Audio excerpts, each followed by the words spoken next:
Hi, Kim. Welcome to the Happy Healthy Caregiver podcast. Hi, Elizabeth. Excited to be here. Tell me how you say your last name. I usually ask this before the show, but I forgot. We were chatting. Albrecht. Albrecht. Okay. I was going to say it, but I definitely don't want to get it wrong. So, Kim, I'm delighted to have you here today. We always kick off the show with some words of wisdom, inspiration, joy. We were just talking about having more joy while caregiving. So this is my quote for you today that I'd love to get your thoughts on. It says, Wait, so this is just random, like random, pulled out of the jar. I mean, no I've clue. collected these things, so they're like 150 things that have spoke to me during my caregiver journey, and I created this jar for my sister when she transitioned care. My mom was in my care and then went to my sister, and it just felt like this is a big boulder that I'm giving her. So I created the inserts. People can create their own jar. One of my caregivers in the community just sent me a picture of her Folgers coffee jar that she put all her slips in, and she bought the refill pack too. So there's a refill pack. When I used to go visit my sister, I would put more in her jar. Like I would just stuff it and like kind of leave it behind when I would go visit with my mom. So well, we just did that. My sister just took over the care of my mom. But I did not give her a jar. I just gave her like all the tax information. Like, hey, guess what? You get to do taxes. It's heavy, right? Okay, Like it's a heavy I'm going thing. to visit. I'm gonna go visit in 2 weeks. Maybe I'll download your I'll bring a jar. Yeah, maybe when your I girls go can this time. help you with it. Like you can find something cute at Dollar Tree, whatever. Find something laying around the house, maybe some family memento that was your parents or something, and you can make it your own. Mine is just a mason jar. Okay. Yes, I used to make them and sell them as the whole jar, and it's a lot of work to be able to make that sustainable. But for you all and your team of people that are good with scissors, that would be good. So this says this is actually a Dr. Seuss, and I don't think he had all the drama that it was. Now I don't know how people feel about Dr. Seuss anymore, but he still has some good words that he wrote, and it says, "To the world, you may be one person, but to the one person, you may be the world." And I think I like that because, back when I was, to the world, you may be one person.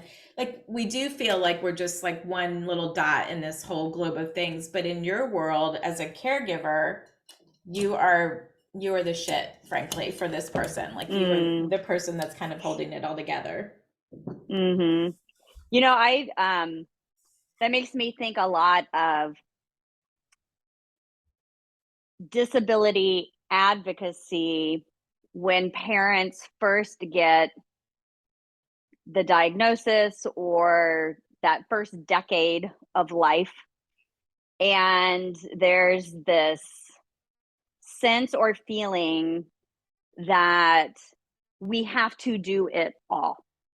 We have to jump in every advocacy circle. We have to be all in all areas of advocacy for the community, and it just seems like a quick path to burnout. Yeah, it's hard enough to just be the person that's caregiving for your loved one, but you do feel this pressure. I was having a similar conversation. A couple close friends of mine are caregivers of people with spinal cord injuries, where they have to do a lot of physical things for their loved one, and they do feel like they also have to advocate for wider doors in restaurants and making everybody else inclusive. And you feel this pressure, and so I'm sure that is something that a lot of caregivers of parents with children must feel similarly. Right. And really just be there for your kid, and there is plenty of time and plenty of opportunities to be advocates and to try to change culture and thinking, but just it will naturally come. We don't have to change the world. No, this is a form of advocacy. I didn't used to see it this way, but as a as a podcast host, and you're a podcast host as well. We're going to talk about that. But story sharing is a form of advocacy. So because it gives faces to these numbers and these, disabilities and these diseases and all of the things that caregivers have going on. So you are advocating just by talking to people and, your neighbors, your community. So, but I introduced you before the show, but using just a few minutes of our time together, if you could kind of like tell us a little bit more about your family caregiving story. Yeah, it's a shifting. It's been shifting. It's been moving the last couple of years. So I had beginning in 2013. Well, I guess I'm starting in the middle of the story. Maybe I should start back in 2005 or 2003. My teenage daughter, she's almost 19, was diagnosed with autism at an early age. We were one of the lucky ones who were able to kind of like jump in there and we could do some early intervention. But she is now moving into the adult years. We are now transitioning, looking at like, what is it going to look like when the bus stops coming, when the school day is no longer there, and she moves into adult services and adult programs and loses kind of the structure of what has been her day since the age of 3 and all the therapy that comes along with the school system. So we are now moving into that. She requires a significant amount of supports. So still needs full self-care, diapering, uses augmentative communication. So she has, for lack of a better word, like a talk box that she can get her message across, but there's still, if she has a headache or something like that, it's difficult for her to communicate that to us. So that has been since 2003. 2012, my father passed away suddenly behind the wheel of his car. And during that time, my mother had begun the early stages of dementia.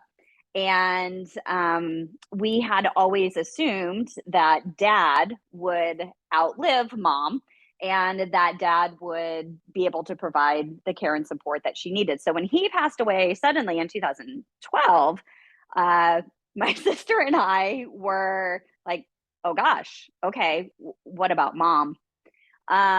So long story short, mom ended up moving from South Carolina out to California to live with us. So she was with us from 2013 until just this past November, 2021, and is now in a memory care facility. Her support needs exceeded what I was able to provide, and some personality changes that she it was not safe for her to be around Miranda. So we had to, and that all happened very quickly and very suddenly. We held on to the last possible moment and realized, and I was always kind of the last one, like, oh, it'll be fine. We can, it's fine. And it quickly became not fine with some falls. And they were like, Kim, do you think it's time now? And I'm like, okay, yeah, I think it's probably time. So she's now. It can change on a dime. Yeah. It changed really quick. I mean, within a matter of weeks, I feel like that shift. And I mean, whatever is happening in the brain, it's probably just one part of the brain. It's so hard, right? Because like we can see physical things, but when it's underneath inside your body, it's hard to. You've gotten 2 experiences of having neurodivergent type of things happening, so it's a lot. Yeah, it's a lot. Well, she's safe and in memory care. Yeah, there's no guilt or shame. We make the best decisions with the information that we have at the time. You had shared in your bio that your daughter Miranda has level 3 non-speaking autism. So I don't even know the different levels. Like how many levels of autism are there?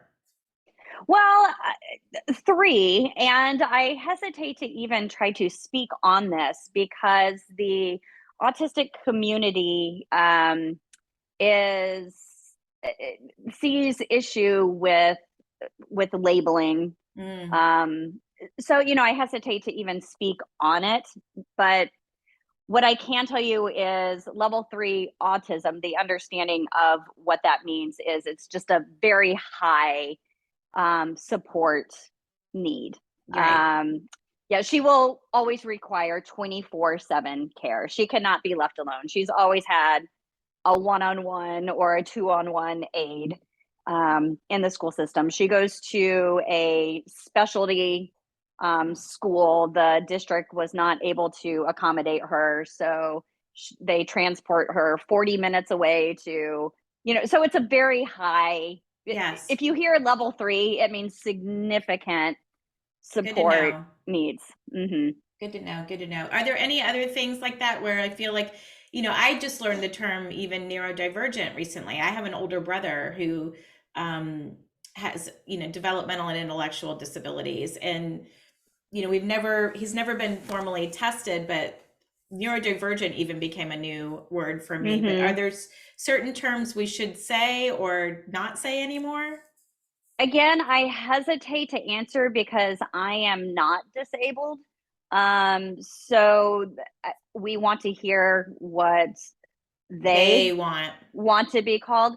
Apparently, what I'm hearing is special needs is not the choice, the first choice. They want to be called disabled, not a person with a disability, but disabled. Disabled. The Interesting. reason being the stigma. They're saying there should not be a stigma in being disabled.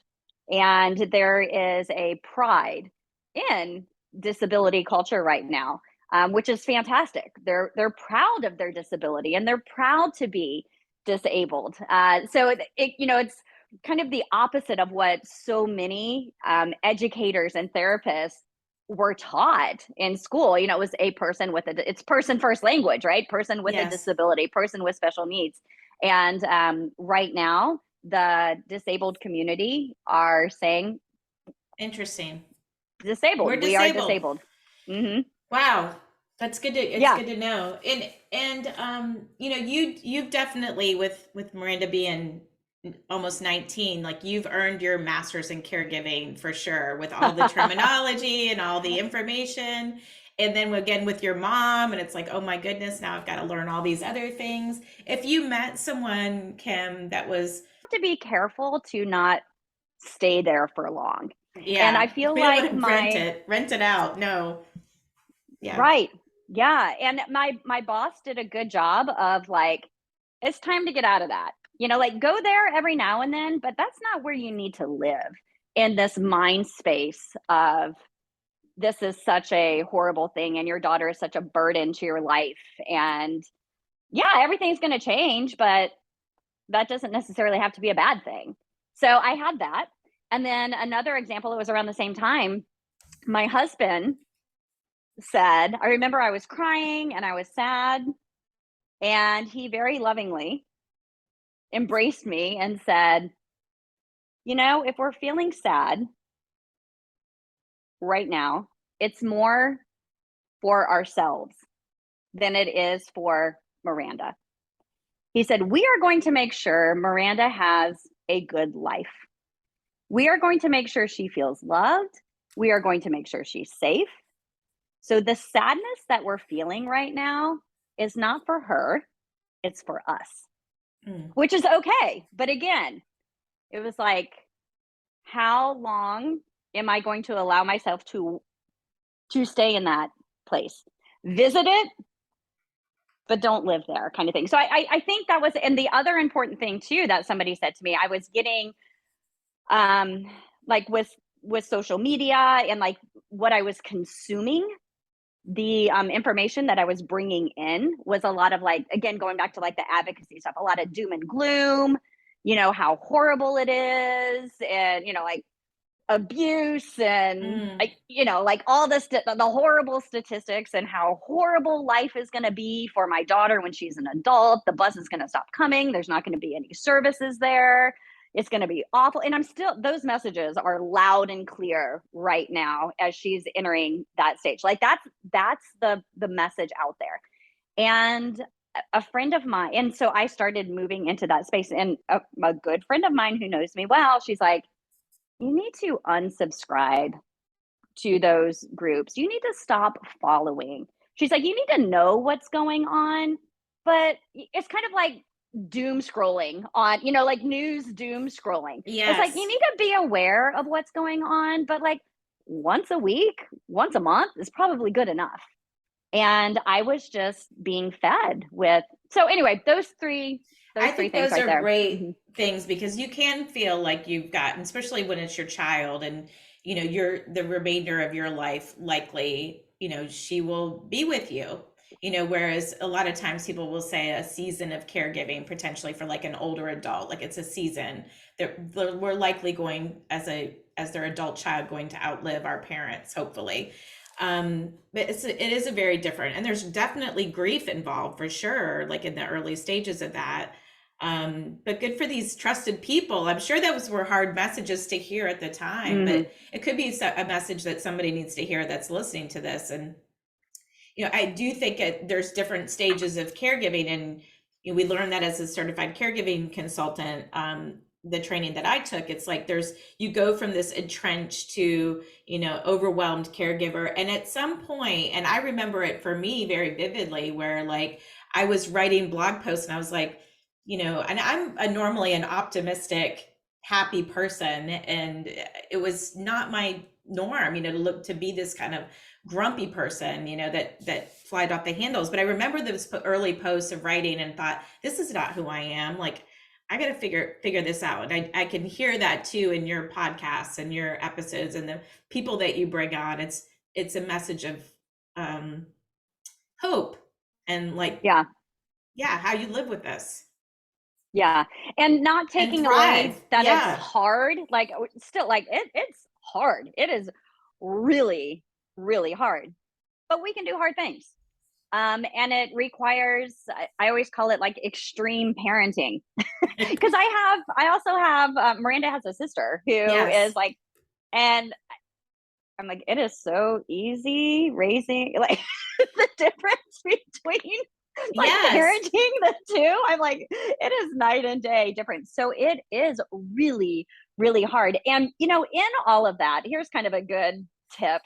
What I discovered in all of that is that it took like 6 people to make up the one friend that I needed. So I had, so when I needed to feel sad, when I needed to feel sorry for myself, when I needed somebody just to hand me a warm cup of tea and be in that space of sadness, I had a friend who was perfect for that.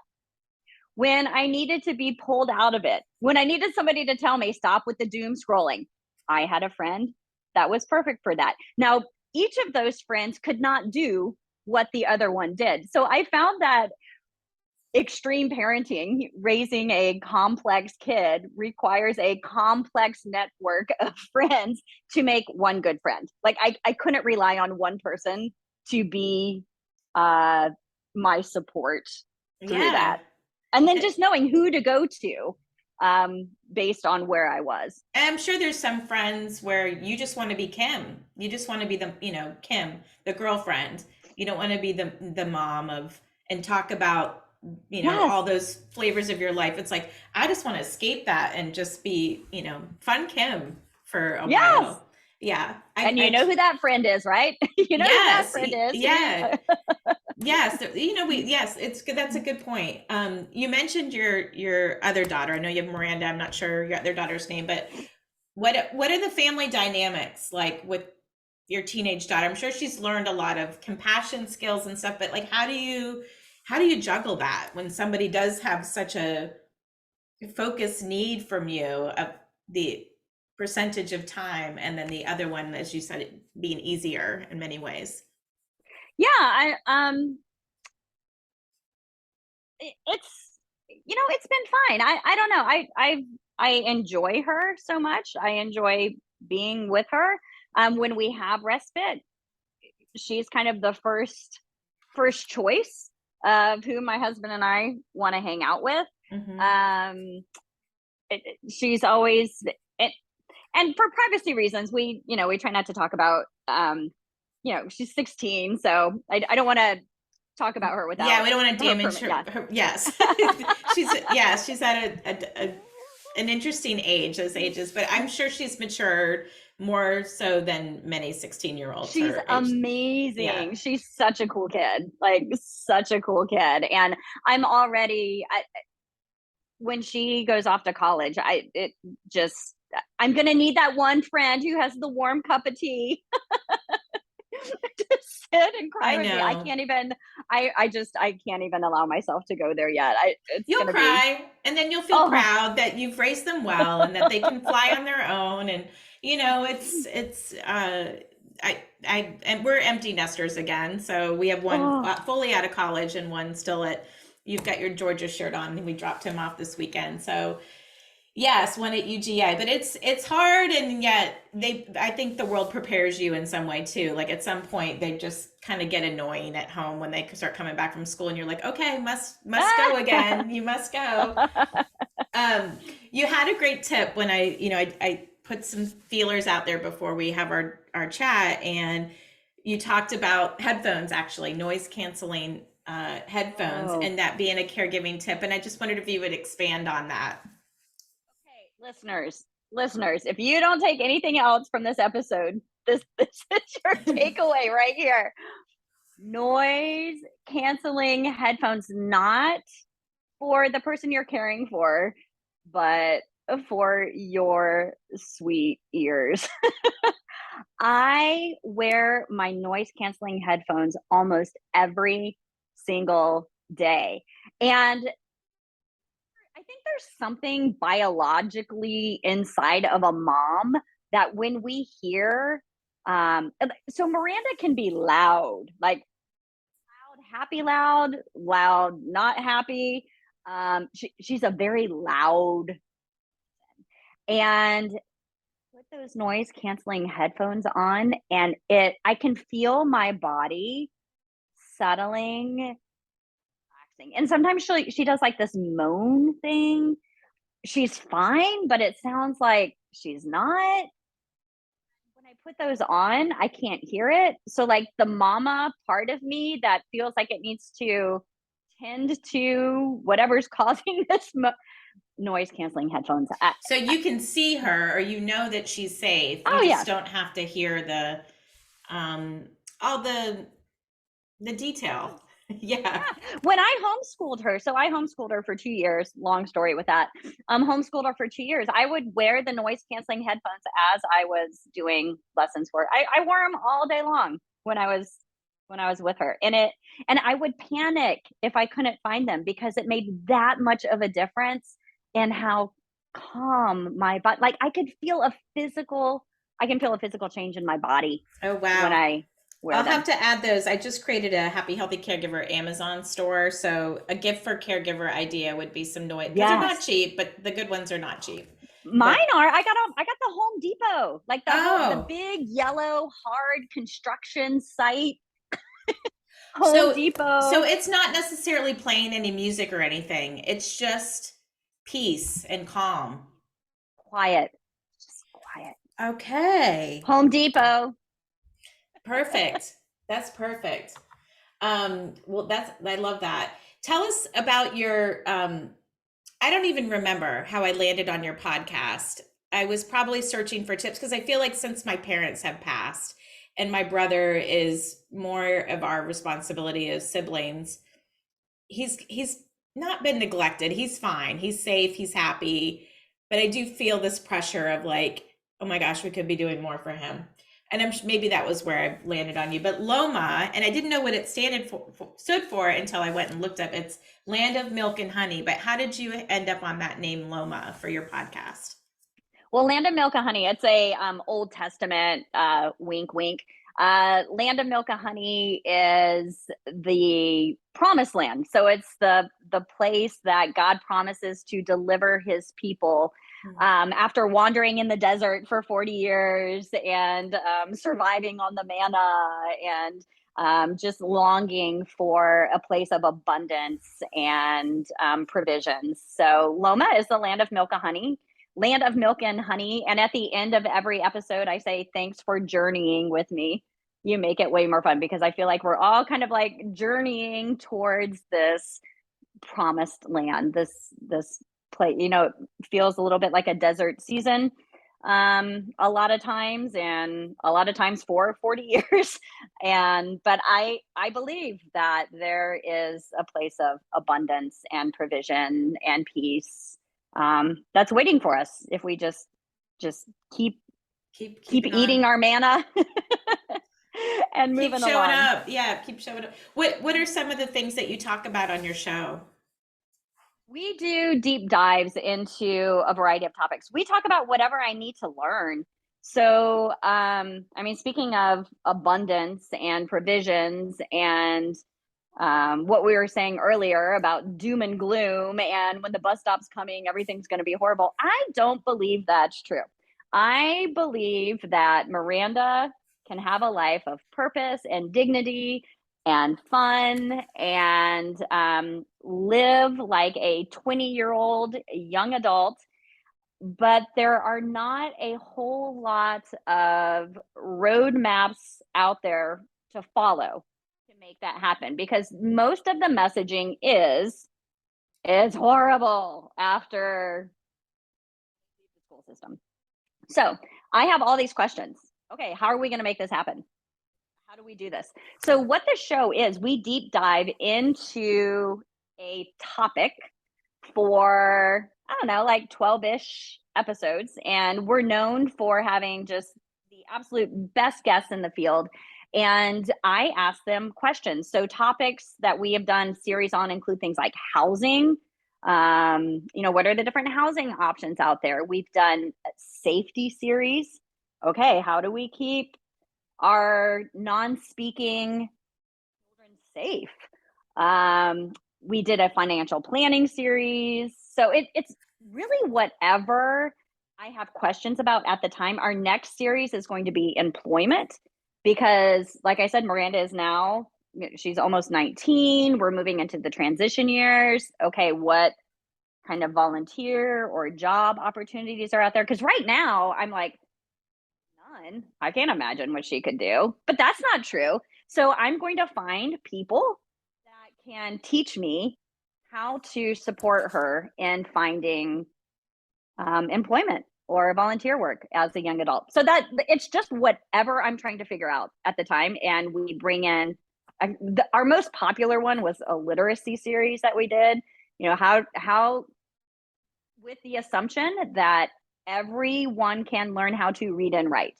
And how do you teach somebody who's non-speaking with behavioral needs and how somebody with cortical visual impairment? How do you teach somebody with cortical and visual impairment how to read? I would think, well, I don't think you can. Well, we found guests that taught us how to do it. So it's things like that. That's amazing. The episode, Kim, that I picked up on that I was like, oh my gosh, this woman is brilliant, is when you were talking about preparing Miranda to live independently from you and your husband. And based on earlier, like what you said, that she cannot live, she has to have somebody 24/7. And you had this like plan, you put a plan in place. What do you call this? You call your plan something.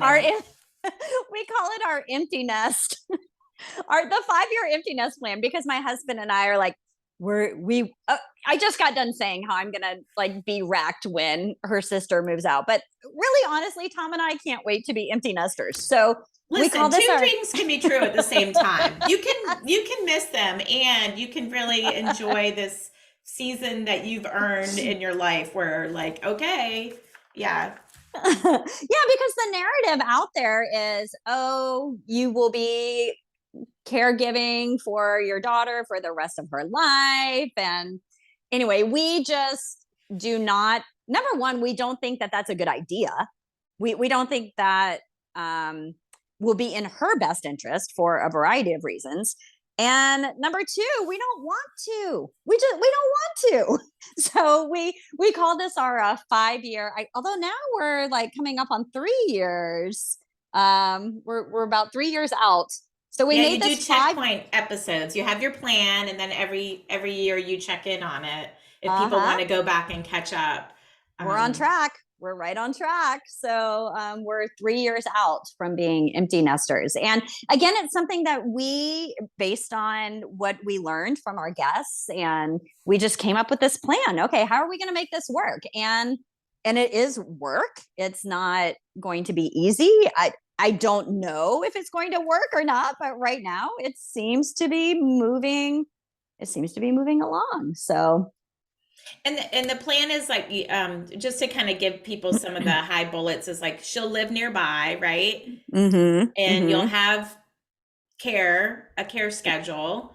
And what are some of the other kind of big things that are in that plan, the big boulders? Yeah, listeners, you'll have to go and listen to the episodes. They were both in January. Find the ones that say our empty nest plan. And then there's I'll link updates. To them.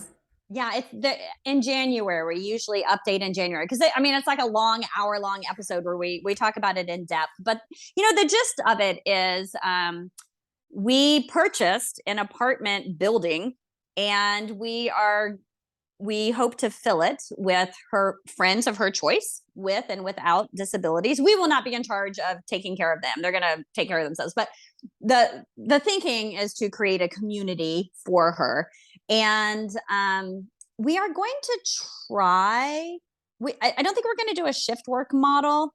I think we're going to try like an au pair model, perhaps. Au pair, I don't know how you say that.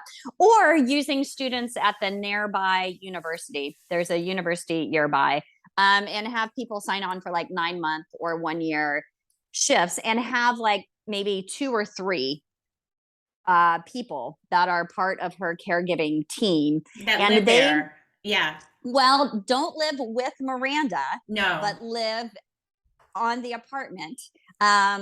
Like close by, so that these 3, I imagine they're going to be young, in their 20s, so that they kind of have their own thing going as well, kind of a fun little place to live.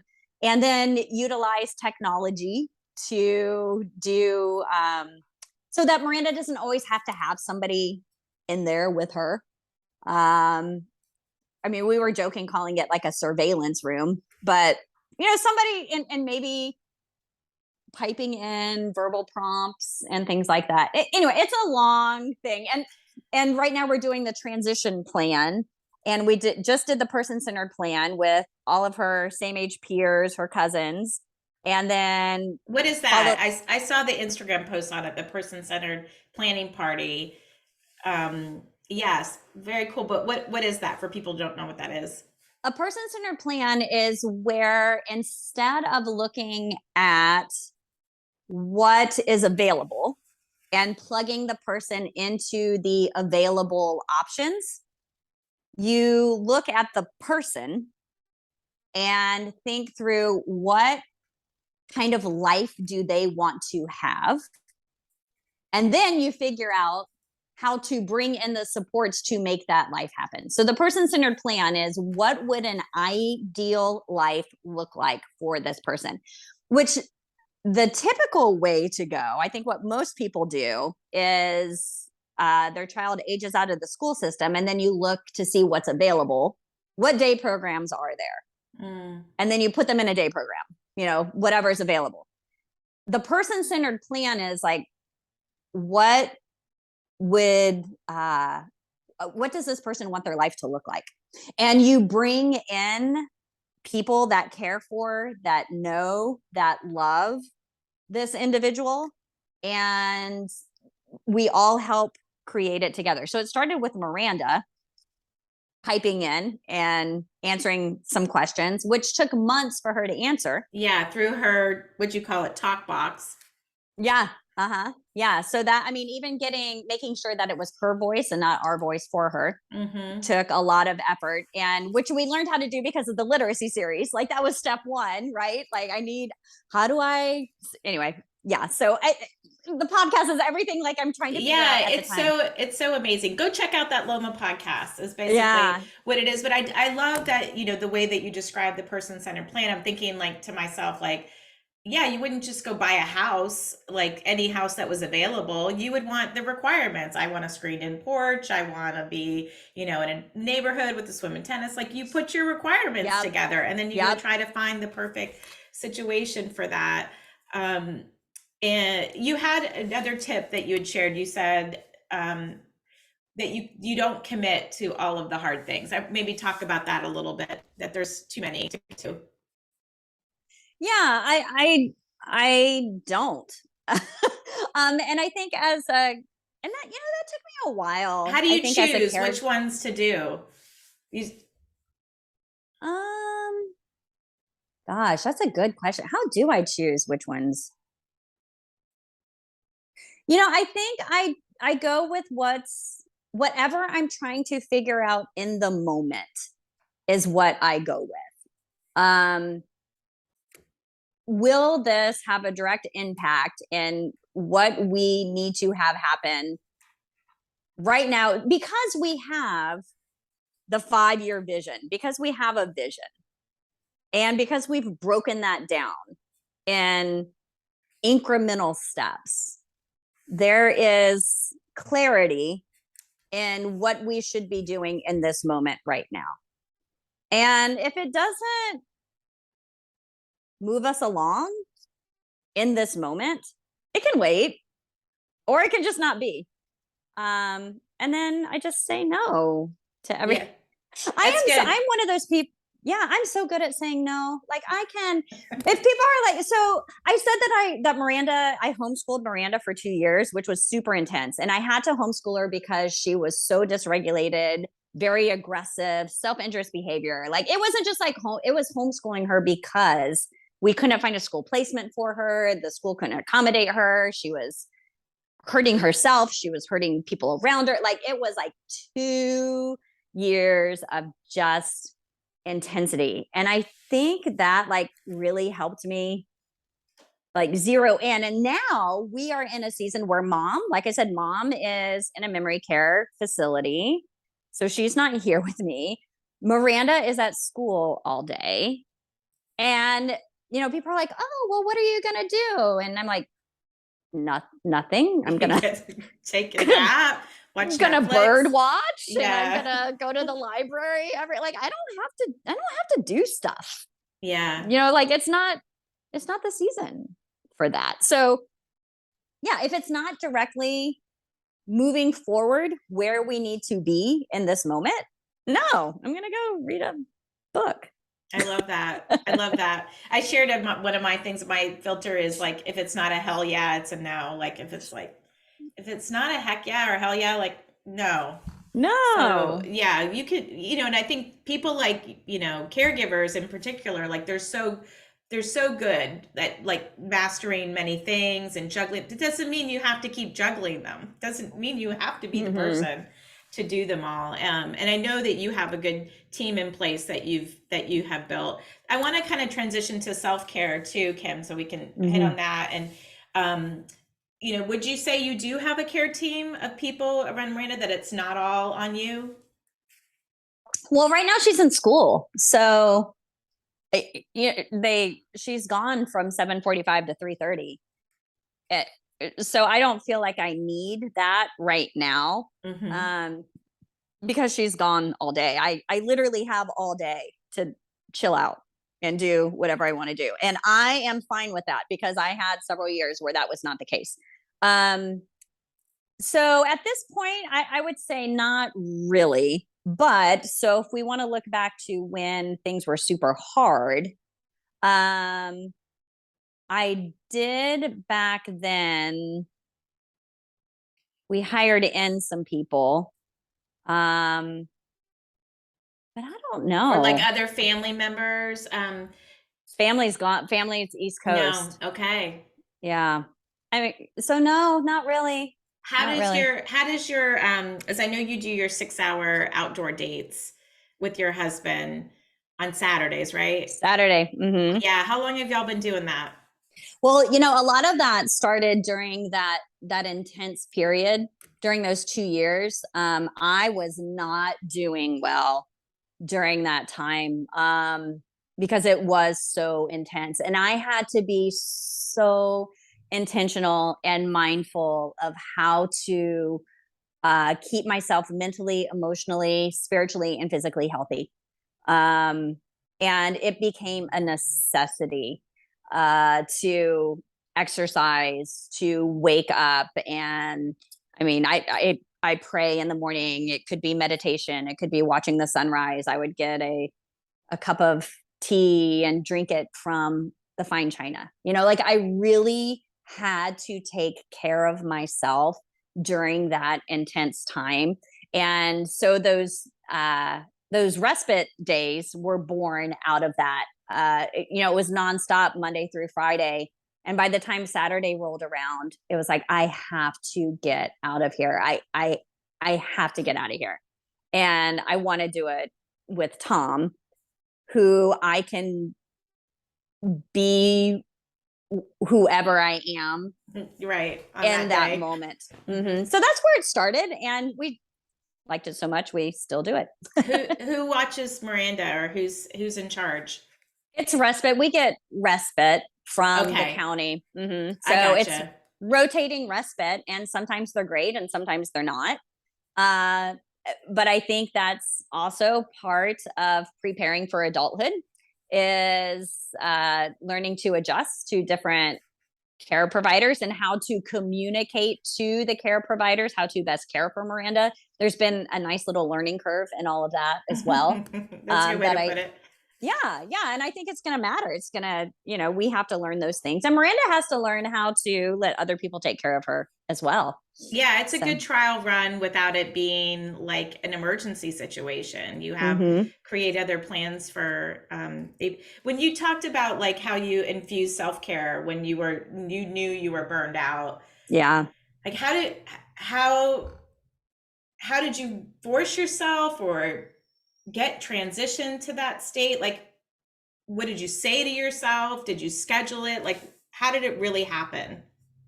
The biggest thing, there were things that I realized worked really well.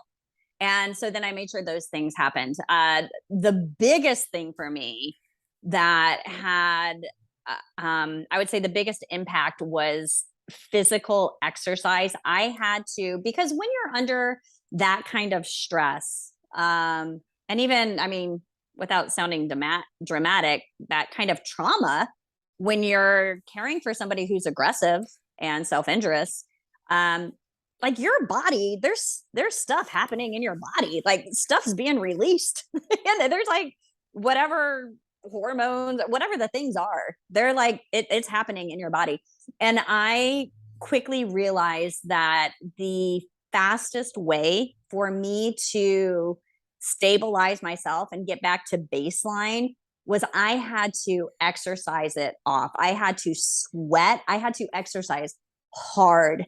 And I could literally feel when my body was like back to baseline. It was like, oop, burned it off. There it is.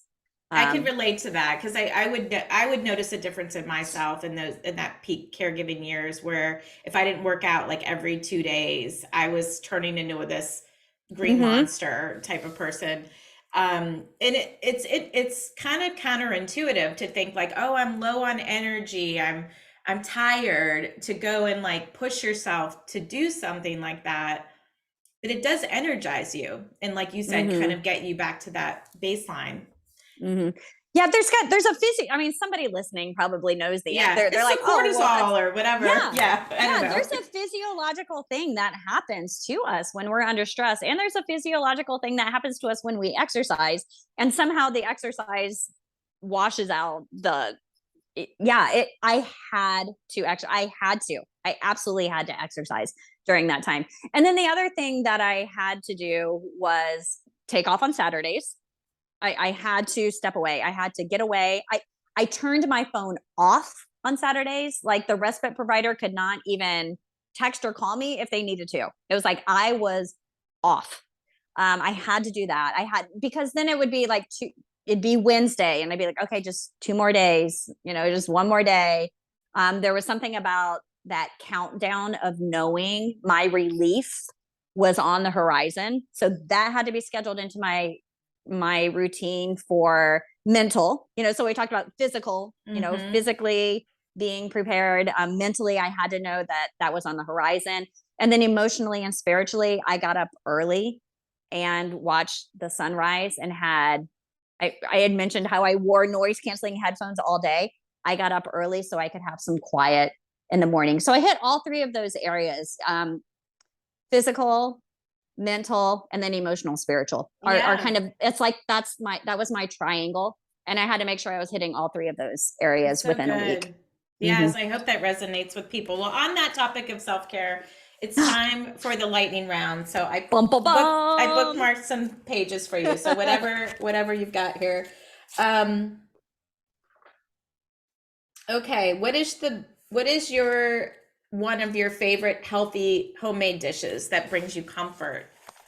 Oh, well, I'm notorious for being a horrible cook, but I recently have started becoming a good cook. You know what I'm going to say, Elizabeth? I'm going to say chili during football season. On Saturdays, college football, we always cook a big pot of chili and we eat chili on football Saturdays. Yes, and then chili mac, chili dogs, chili everything after that. That sounds amazing. If you could make a living, and we didn't even talk about what you did before caregiving, but if you could make a living doing anything, what would you do, Kim? A park ranger. Yeah. Outdoor, as long as you didn't have to pick up the roadkill, right? That's someone else's job. Oh, that was somebody. Yeah, you call somebody for that. Yes. I love that. We kind of touched on that one. Let's see. Close your eyes and picture something good happening in your life. What did you visualize? You don't have to really close your eyes, but something good happening in your life. What does it look like? I picture actually just cuddling up and petting my little dog. Just petting my puppy. They do bring a lot of joy and comfort, and they don't ask for much in return, just love. What's a life lesson that you think needs to be taught in school? Oh, life lesson in school. Gosh, I don't know. Maybe managing finances?